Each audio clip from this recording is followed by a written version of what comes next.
Hello friend, we have to start with the subject electricity and magnetism, paper 2 of FYBSc class. Chapter 5, magnetic properties of materials. Lecture 1. Chapter 5, magnetic properties of material. When a material is placed in a magnetic field, it can respond various ways. On the basis of response, we can classify material as diamagnetic, paramagnetic, ferromagnetic, and antiferromagnetic. Diamagnetic substances are composed of atoms which have no net magnetic moment. That is, all the orbital shells are filled and there are no unpaired electrons, as we see previously. Paramagnetic materials has net magnetic moment due to the existence of unpaired electrons in partially filled orbitals. The atomic moment in ferromagnetic materials exhibit very strong interaction. These interactions are produced by electronic exchange forces and results in either parallel, see as shown in this figure, this parallel or anti-parallel alignment of atomic moments.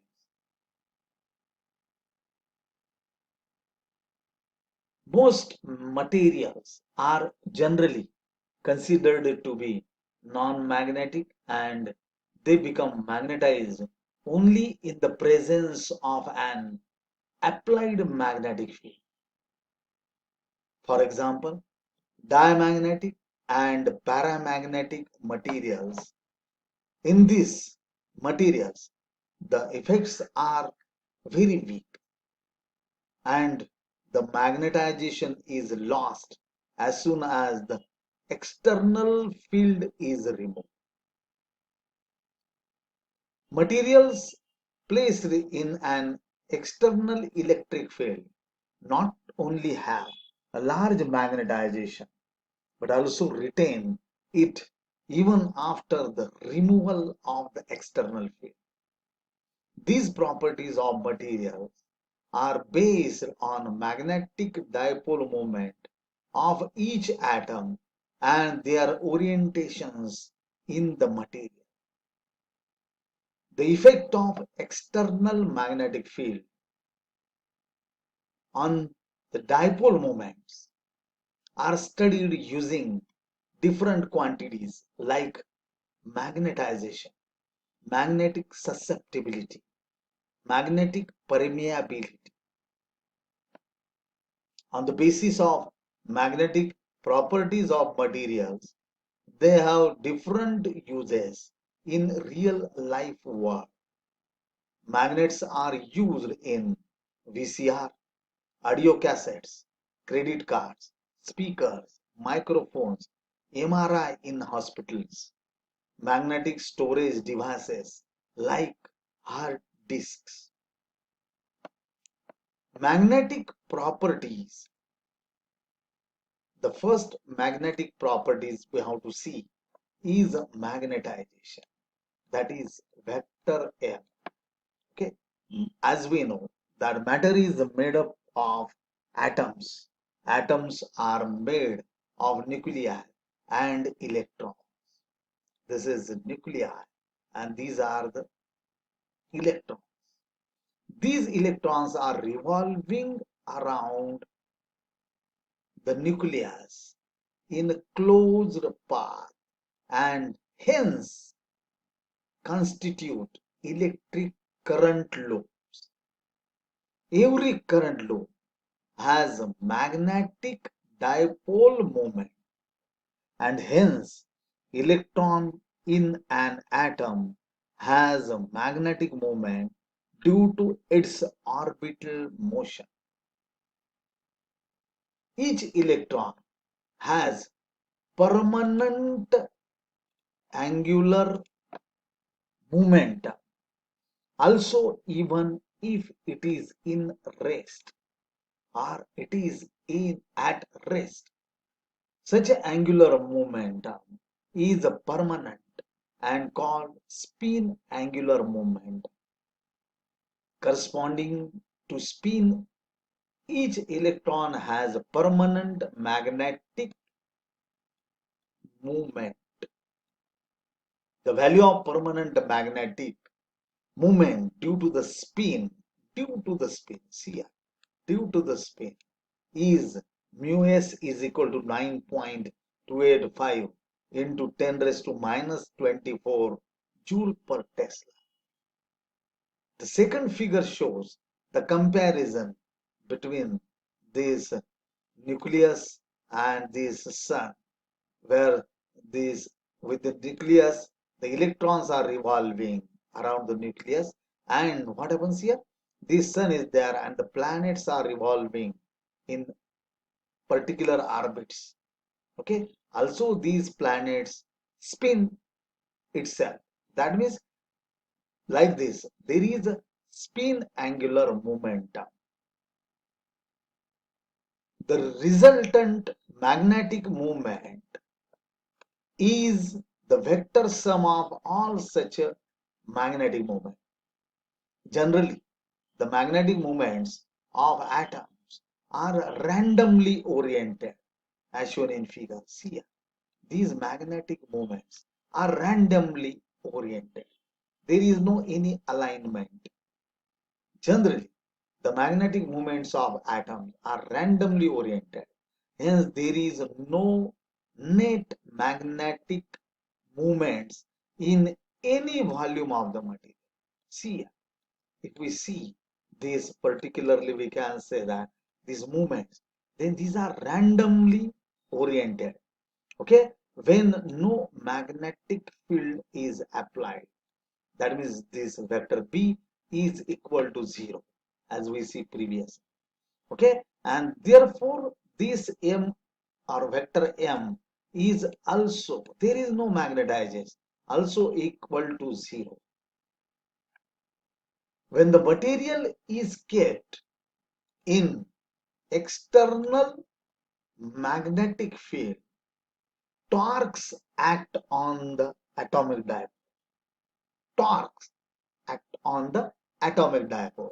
These torques try to align them parallel to the field. See here, we get such a type of alignment. See here, these are the alignment as shown in figure. The magnetic field is along this direction and these alignments are also along what, the direction of magnetic field. These torques try to align them parallel to the field. The alignment along the external magnetic field is partial, as shown in this figure. It is partial. The alignment of the atoms is increased when strength of the magnetic field is increased and the temperature decreased. This is one parameter. When the applied field is high, the alignment is perfect. The alignment is perfect and the material is magnetically saturated. When atomic dipoles are aligned partially or fully we can say, there is net magnetic moment in the direction of field in any small volume of the material. The magnetic moment per unit volume is called magnetization, vector M, or intensity of magnetization. Vector M is equal to vector mu divided by V, where vector mu is a magnetic moment and capital V is the volume. The unit of magnetic moment is ampere meter square. Ampere meter square. Hence, unit of magnetization M is AM square, where AM square is a unit of magnetic moment. We see previous. We already did this. Okay, and divided by the unit of volume MQ. Now this cube cancels with this square, and therefore it becomes ampere per meter. Ampere per meter. For bar magnet, the pole strength M, length 2L, and area of cross section A. That means we have to consider here example of bar magnet having pole strength. Actually, it is M dash, and length twice L, and area of cross section is capital A. The magnetic moment of a bar is twice M dash L.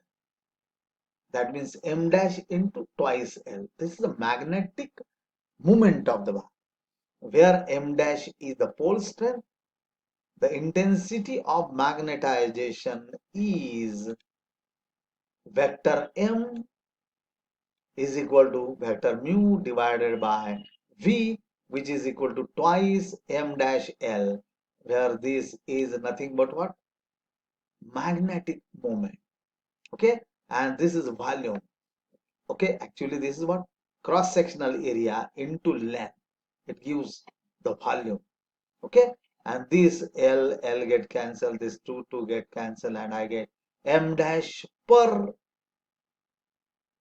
unit cross sectional, like that means M dash divided by A.